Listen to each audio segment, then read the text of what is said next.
공동주택관리 종사자들을 위한 관리의 셰르파입니다. 뭐 주임의 사연이에요? 면접 후 합격 연락받고 기분이 좋았어요. 그러나 1시간 뒤 과장이라는 사람에서 연락이 왔는데 본사에서 사람을 보낸다고 오지 말라고 했어요. 실망에 잠겨 있는데 다음날 아침 경리가 전화로 출근하라고 했어요.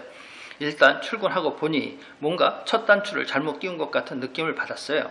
간담직인데도 오전 내내 전정 작업을 했고 오후 4시부터 5시까지 또 전정 작업을 했어요.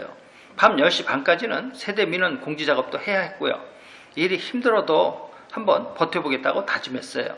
근무 13일차 집에서 쉬고 있는데 과장으로부터 문자가 왔어요.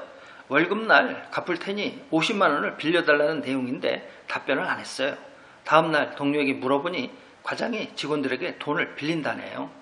소장은 과장에게 직원들에게 그만 돈 빌리라고 했대요. 근무 15일차 아침에 과장이 7시에 출근해서 자기가 돈 빌려달라고 한 거는 잘못임을 인정했어요.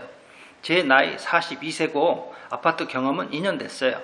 과장은 나이 47세고 자기는 그렇게 일을 배워서 밑에 사람이 돈을 빌려주는 게 당연하다는 식으로 말했어요. 저는 그 말을 들은 후 저에게 그만두라고 하면 그만두겠다고 했어요. 그는 저를 자를 권한이 없다면서 다시는 돈 문제는 거론하지 않겠다고 했어요. 그런데 동료가 그러네요. 이제 과장이 저를 괴롭힐 거라고요. 여기는 작성해야 할 일지가 7개나 있어요. 짝지 연차로 2주 동안 저 혼자 작성하다가 짝지랑 반반 적게 되었는데 과장이 갑자기 자기는 신입이 3개월 동안 작성하는 게 마음에 든다면서 일지 전체를 저보고 작성하랬어요. 그런데 근무 22일차 월급날 이후 과장이 다시 돈을 빌려달라고 했어요. 자기가 너무 힘들다면서 끈질기게 요구했어요. 저는 달마다 들어가는 돈이 200 정도 되어서 남은 월급이 없다고 했어요. 그래도 끝까지 빌려달라고 애원하더군요. 저는 며칠 생각해보겠다고 하고 퇴근했어요. 집에 와서 생각해보니 이렇게까지 일해야 하나 싶더군요. 고민하다 28일차에 출근하여 소장님께 다 말해버렸어요. 소장님은 휴게실로 저와 과장을 불러서 과장님한테 직원들에게 돈 빌려달라고 하지 말라고 했어요. 과장은 열받아서 연차를 쓴다고 하고 나가버리더니 다시 와서 근무하더군요. 솔직히 과장이랑 있는 게 겁났어요. 과장은 페인트 사러 간다고 대리와 갔다 오더니 저를 불러 돈 빌려달라고 한 건 자기가 너무 힘들어서 그런 거라면서 자기 합리화를 시키려고 해서 제가 그랬어요. 저도 계약직으로 일하는 입장인데 돈 빌려다는 것 자체가 과장님 갑질이에요. 후임 구하는 대로 제가 나갈게요. 그러자 과장이 다시 쫓아와서 일을 공론화하지 말아달라고 했어요. 저는 너무 열받아서 소장님한테 제 이력서랑 등본을 달라고 하고 그만둔다고 하고 나왔어요. 소장님이 사직서를 적어달라고 해서 퇴직 사유에 금전 요구라고 적었어요. 과장은 왜 일을 공론화시켜서 다른 직원들까지 힘들게 하느냐, 그만둘 거면 조용히 그만두라고 하더군요. 이 일을 겪은 후 다시는 아파트 일을 안 하고 싶네요. 과장은 제가 그만두는 게 왜 자기 잘못이냐고 하던데 20년 직장생활 하면서 정말 이런 사람 처음 봐요.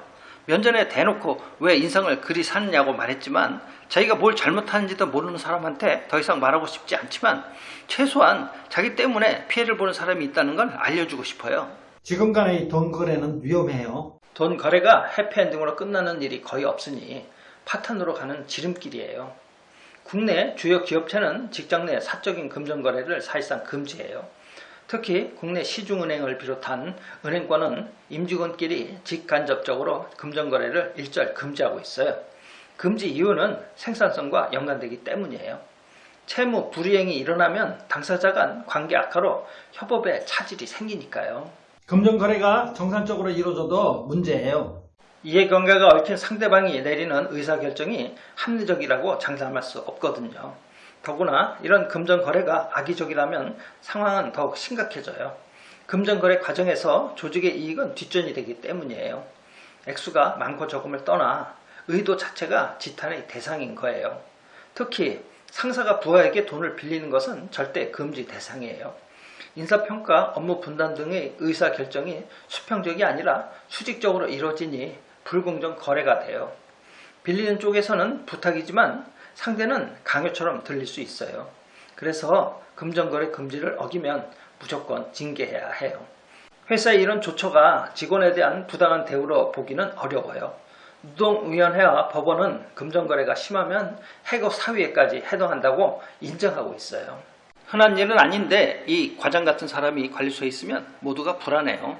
주임은 강단 있게 대처를 잘했고 한 달 만에 그만뒀어요. 그런데 관리소장은 돈을 자꾸 빌려달라는 과장을 잘라야 하지 않을까요? 과장이 아무리 일을 잘해도 관리소는 썩어 들어가니까요. 이 주임처럼 막상 이런 과장을 만나면 정말 심란할 것 같아요. 직원 간에 돈 거래는 하지 맙시다. 도움이 되셨으면 구독, 좋아요 부탁드립니다.